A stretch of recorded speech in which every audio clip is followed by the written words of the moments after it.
Matũra-inĩ ma Kĩamũturi, Rũru, Kagongo na Mĩoro nĩkuo tabarĩra ici cirathiĩ na mbere, maĩ makĩrutwo mũtitũ-inĩ wa Aberdares nĩguo gũtambio mĩciĩ-inĩ. Tabarĩra ĩrĩa ĩkoretwo ĩgĩtabanio nĩ thirikari nene kũhĩtũkĩra ministry ya maĩ, ũnyitanĩri-inĩ na mũmbunge wa gũkũ Peter Kĩmari. Kĩamũturi water project ĩrĩa ĩratageti households ta 1,500.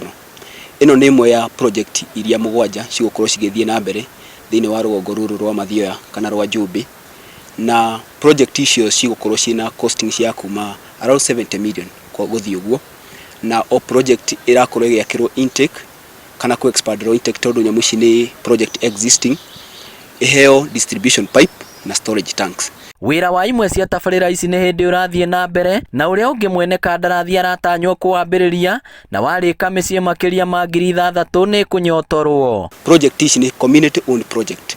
Community nyamũ cigũtwarwo thĩinĩ wa water bodies nĩo marĩ manĩnjagĩra na nĩo marĩkoragwo makĩrora mĩnyuĩre ya andũ, kuongerera andũ ũrĩa kũringana na population irathiĩ kũrĩte.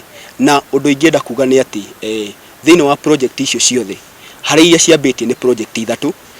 Project inya nĩ igũkorwo ikiambĩrĩria contractor on site in those 3 projects. Aikari a matũra marĩa matanyĩtwo kũgunĩka maugĩte hĩndĩ ya riũa nĩ marathĩnĩkaga kuona maĩ matiramakinyagĩra, ũndũ ũrĩa ũgũkinya mũthia tabarĩra ici ciarĩka, amu njũĩ iria maĩ maya mararutwo citihũaga. Project iyo karũĩ karĩa tũrutĩte gwakinya dry season karahũaga gagathira, ona tũmaĩ tũrĩa tũratigaraga tũraingagĩra mũberethi wothe, gũtirĩ kĩndũ andũ matirakinyagĩrwo nĩ maĩ. No ũmũthĩ ũyũ twĩna mwĩhoko atĩ maĩ maya rĩu nĩ magũtũigana.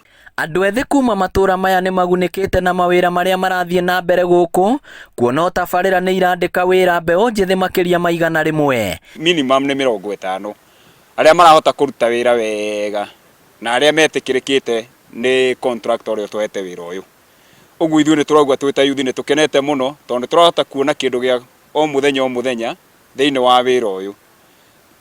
Thikũ ici nĩ ũndũ wa corona mawĩra nĩ magĩte mũno, na nĩkĩo ona ithuĩ twĩyumĩrĩtie guo mũno, ona okorwo tũrĩ atarĩrĩku tũkuga mbeca no tũgũcietha. Aikari morĩtio magitĩre mĩberethi ĩrĩa ĩrarwo na oho kũnyitanĩra harĩ kũhũthia wĩra ũrĩa ũrarutwo nĩguo woe kahinda kanini. Njokia ngatho nĩ tondũ wa aikari a Kĩamũturi, nĩ tondũ ona nginya harĩa itangi rĩrĩ rĩrakwo kwĩ mũndũ werutĩire akĩheana portion ĩyo nĩgetha yakwa itangi kũrĩa mĩberethi ĩragerera kũrĩa andũ gũtirĩ tũragĩa na thĩna, na ndĩretĩkia tũtikũgĩa na thĩna. Nĩ tũkũmenyera indo ici nĩ tondũ nĩ indo citũ, tũhe support contractor arĩkie wĩra na ithuĩ tũgĩe maĩ. Ona tabarĩra ici ciothe ciarĩka mĩciĩ 6,000 nĩyo gũteithĩka na maĩ maya.